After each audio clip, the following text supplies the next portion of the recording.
Hello and a very warm welcome to a brand new edition of World Panorama with me, Frank Pereira, on Rajya Sabha television. Over the next half an hour, we'll bring you a roundup of all the significant events to have happened around the world this week. But first, a look at the headlines. Turkish Prime Minister Ahmet Davutoglu resigns amid a conflict with President Tayyip Erdogan over the president's recent moves to consolidate power. Party leaders will choose a successor to Davutoglu later this month. European Union unsure how the departure of Turkey's Prime Minister will affect the migrants deal. Germany expects Turkey to remain committed to the deal and hopes the constructive cooperation will continue with the new Turkish Prime Minister. Republican Ted Cruz pulls out of the presidential race after Donald Trump wins big in Indiana. Trump now has a clear path to the 1,337 delegates needed to claim his party's crown. Meanwhile, Hillary Clinton still on track to secure nomination from her party despite loss in Indiana. And Leicester City completes one of the most remarkable stories in the history of English football. Claudio Ranieri's side win the Premier League title for the first time in the club's 132-year-old history.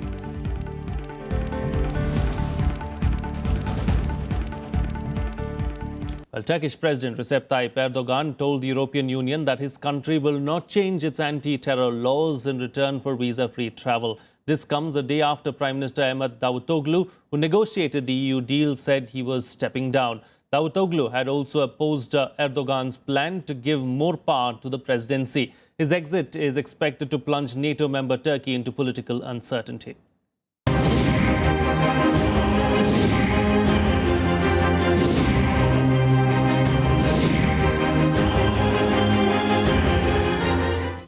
A day after Ahmet Davutoglu stepped down as Prime Minister of Turkey and leader of its ruling AK party, the main opposition leader Kemal Kılıçdaroğlu gave a call to oppose what he called a palace coup. This palace coup that took place on May 4th should not be seen as a domestic problem in the party. This coup is against the 64th government. It is necessary for all Republicans, Democrats and intellectuals.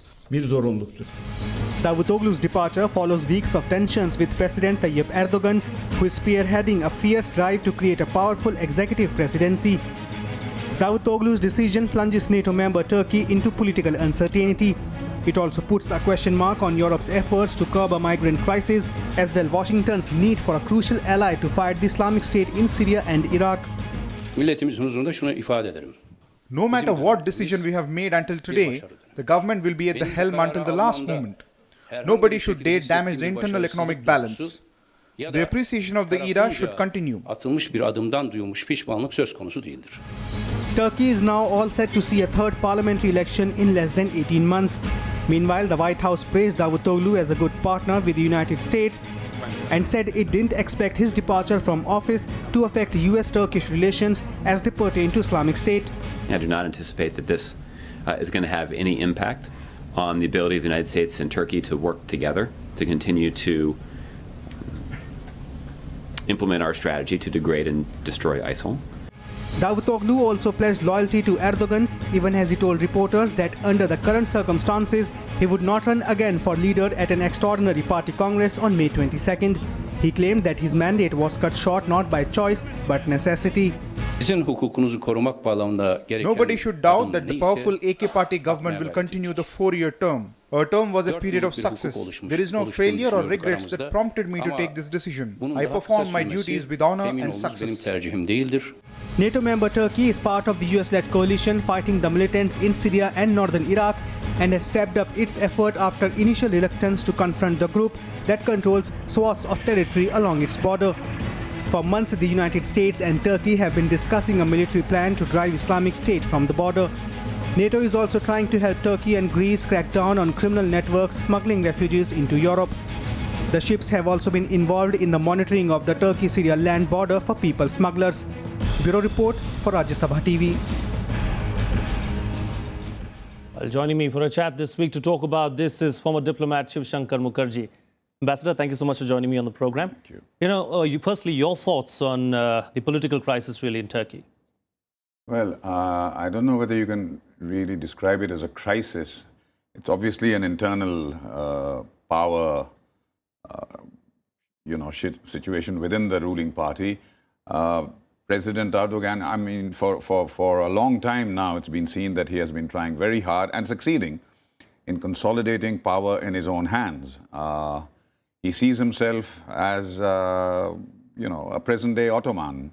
In fact, his prime minister, who's resigned, described Turkey when he visited Brussels the first time after the refugee crisis, really exploded, to negotiate Turkey's position vis-a-vis the European Union. He described, before that, he had been describing the Turkish government as the new Ottomans.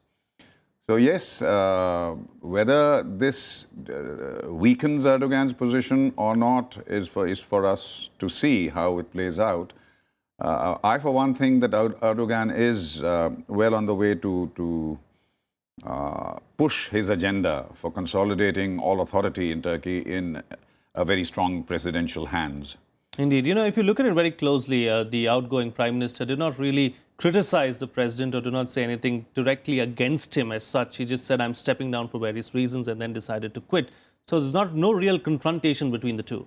True. I think because also for some time now, Turkey has been given indications of, the President Erdogan has been giving indications of seeing every criticism as a threat, which happens invariably to authoritarian regimes. I've seen that in both in Africa and in Asia. So, for instance, I mean, a little criticism on Facebook and Twitter are banned. Yes. And so on. So this is a reflection, I think, of a fear in Turkey among democratic circles, I suppose, that the heavy hand of the state can be used to chastise them if they step out of line, which is an unfortunate development, but that's the way it is going in Turkey. Indeed. There are many things attached to Turkey, one of them being the European deal that German Chancellor Angela Merkel worked so hard towards striking a few months ago. So what happens to that now? Is that in limbo right now?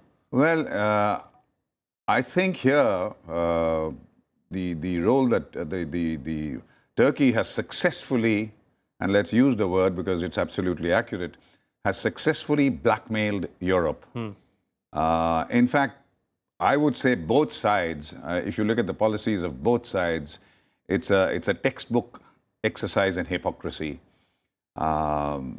Basically, shorn of all the details and to look at the core fact, Turkey, in its attempt to first get Schengen visa-free travel in Europe, which is the opening of the gate to full membership of the European Union, which they have been trying for years and years and years, has successfully blackmailed the European Union by simply telling them, look, either you do it or I'll open the floodgates and the 2.5 million refugees who are waiting in Turkey will be entering Europe through Greece and Bulgaria.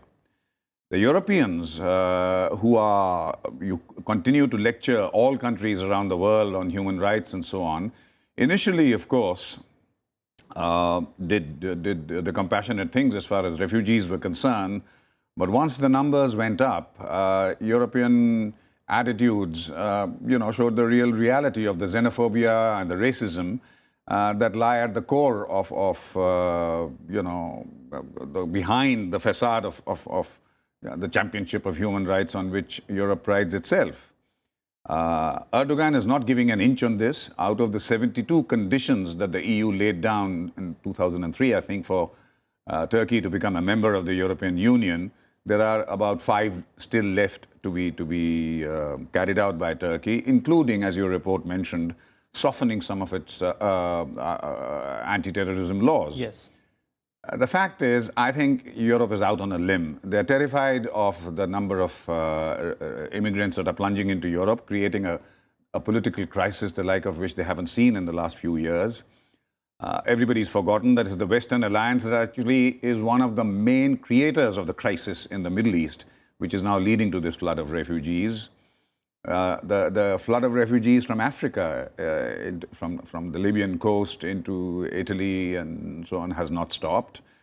So there you have an exercise where Turkey, which incidentally, even in the conflict and the war against ISIS, has played an extremely hypocritical role. They've kept their borders open for terrorists to join ISIS. Yes. They have made money out of the ISIS control of the oil wells in territories where they have captured and made money out of it. But basically, as far as Europe is concerned, here is Erdogan holding the aces in the pack of cards in his hand, saying either you agree to All my let, demands. as an article pointed out in The Spectator, even the most powerful leader in the European Union, Angela Merkel, had to bow down and allow the prosecution of a journalist who had criticized Erdogan at Erdogan's behest, passing the buck to the judiciary to free the man or not. And as I was mentioning in the article on Spectator, admittedly a very conservative magazine, which said that in the effort to keep 2.5 million refugees out of Europe, Europe has succumbed to letting in 75 million Turks into Europe. So you have this kind of can of worms over there. And I describe this as, and both sides have themselves to blame for much of this, this crisis that they are facing. Indeed. All right, Ambassador, we'll have to leave to that. Thank you so much for joining us on the program and putting things into perspective for us. Thank you for the opportunity. Well, on that note, it's time for a short break now, but still to come. Donald Trump all set to secure the presidential nomination of his party. Ted Cruz pulls out of the presidential race after losing to Trump in Indiana. That and much more on the other side. Stay tuned. We'll be right back.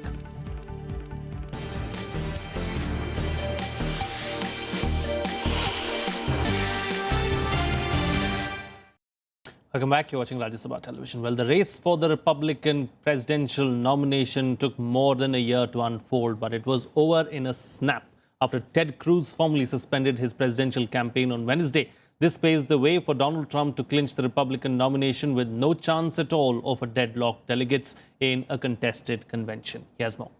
I am here to ask you for your prayers, for your support, for your efforts, because I have decided to run for President of the United States.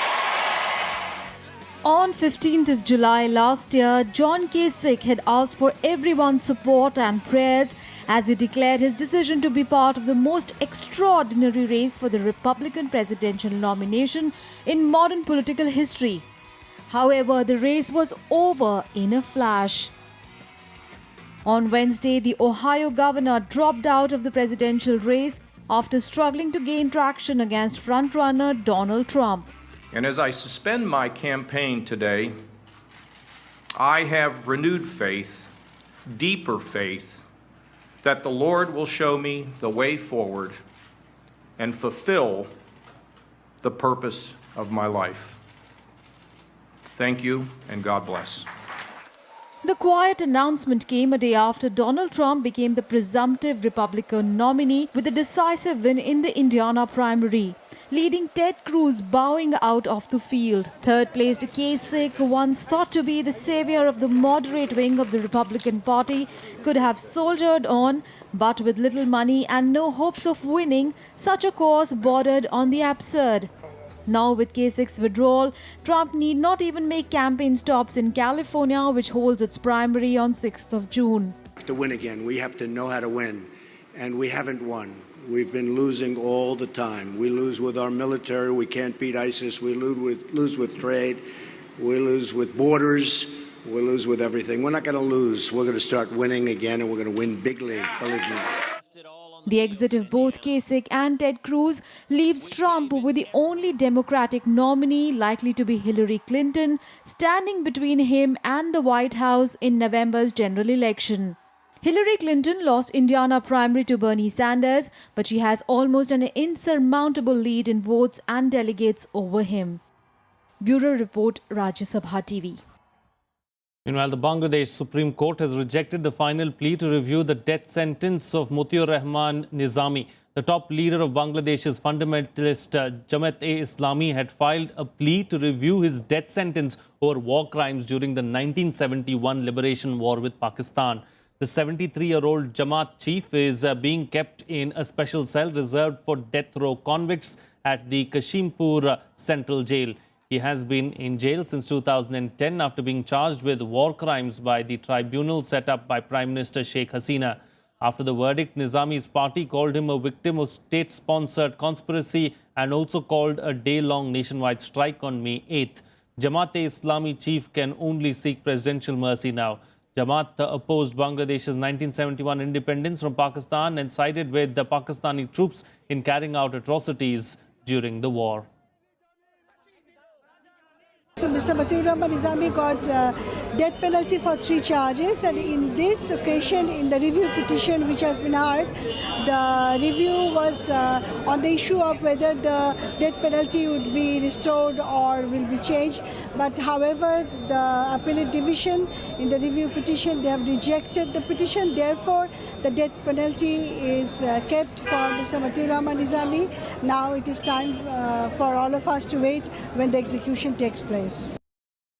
Meanwhile, sporadic violence continued in Syria even as temporary 48-hour ceasefire came into effect in violence-hit Aleppo on Thursday. The Syrian army agreed to abide by the US-Russia brokered ceasefire deal, which also includes Aleppo. Meanwhile, Syrian President Bashar al-Assad said his country will accept nothing less than a final victory over the foreign-backed militants and the terrorists in Aleppo and all across Syria. Relative calm prevailed in the Syrian city of Aleppo on Thursday after government forces agreed to abide by a 2-day ceasefire brokered by the US and Russia. On Wednesday, Washington and Moscow agreed to work with Syria's warring parties to extend a shaky truce to Aleppo, which has seen more than 280 civilians killed in fighting since 22nd of April this year. We expect all the parties to the cessation of hostilities to fully abide by the renewed cessation in Aleppo. That means the regime and the opposition alike. And we also expect them to live by the cessation throughout the country. Despite a few cases of violence in the outskirts of Aleppo and other parts of Syria, residents returned to the streets as the 48-hour ceasefire took effect. السكان كافة أطفال ونساء وشيوخ إلى قراهم إلى بلدهم إلى حاضنة هذا الوطن. The United Nations also welcomed the temporary truce and urged the parties to abide by the ceasefire immediately and comprehensively. At a special session of the Security Council convened to discuss the situation in Aleppo, the UN termed attacks on hospitals and neighborhoods in the city as war crimes and asked the Council to consider referring the case to the International Criminal Court. Let me be absolutely clear once again. Intentional and direct attacks on hospitals are war crimes. In order to be credible, the next round of negotiations should be supported by tangible progress on the ground in terms of a consolidated cessation of hostilities and increased humanitarian access.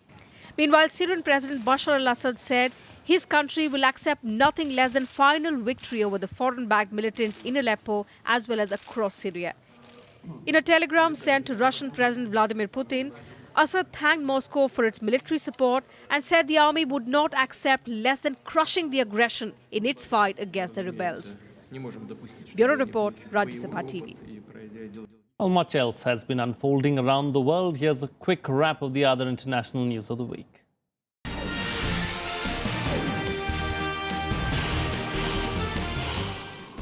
Suspects arrested in connection with the murder of award-winning environmentalist and indigenous rights activist Berta Cáceres fronted a Honduran court as legal proceedings in the case step up.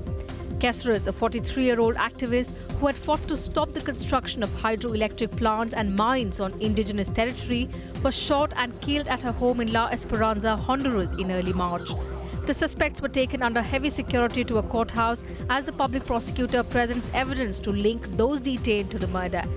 At the time of her death, Cáceres was campaigning against Agua Zarcat, a $50 million dam that threatened to displace hundreds of indigenous people. A massive wildfire in Alberta has spread, with thousands of people facing their second evacuation in 4 days. The blaze has grown 5 times its initial size as it spread southwards, prompting more than 88,000 evacuations. The Alberta Premier Rachel Notley said the fire was growing in size due to high winds but was under control. The fire started on Sunday in Canada's oil sands region, and many oil sands projects have cut production. No casualties have been reported so far. German Chancellor Angela Merkel on Thursday urged European leaders to protect EU borders or risk a return to nationalism. As Italian Prime Minister Matteo Renzi kicked off 2 days of talks in Rome with Merkel and senior EU officials, the German leader said Europe must defend its border or suffer the political consequences. Support for far-right and anti-immigrant parties is on the rise in several countries on the continent, which saw more than 1 million people arrive on its shores last year. A partial shaky truce between Syria and non-jihadist rebels has been extended to the embattled city of Aleppo after US and Russian pressure. The US says there has already been a decrease in violence in the city, where close to 250 people have died in the last 10 days. The Syrian military said it would abide by the 48-hour ceasefire. The US and Russia brokered a nationwide cessation of hostilities in February, but it has come under severe strain.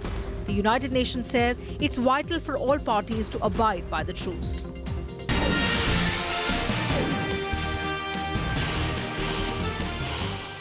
Well, shifting gears, it's time to bring you up to speed with all the sports news that you might have missed this week. Here's all the sports action.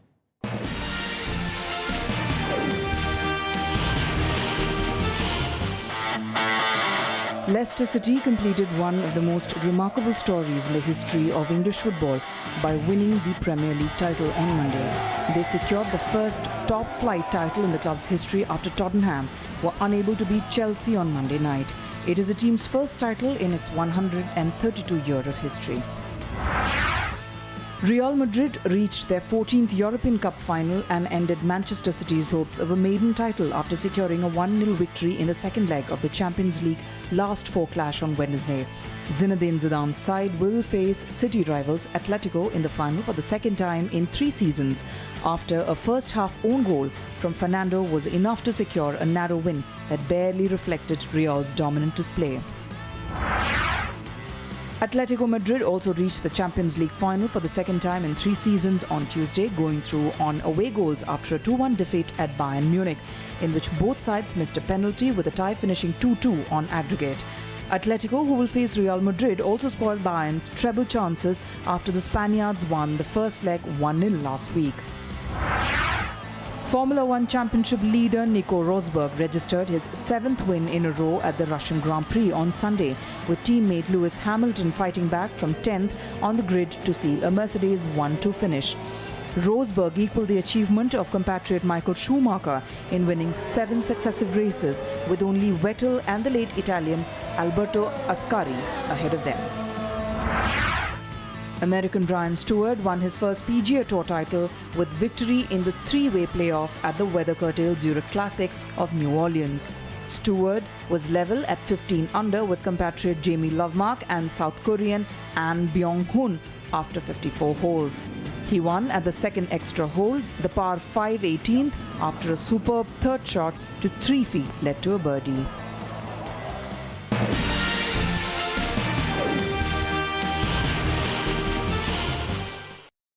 Finally, French fashion house Chanel has staged its show in the Cuban capital, Havana, the first international fashion show since the 1959 Communist Revolution.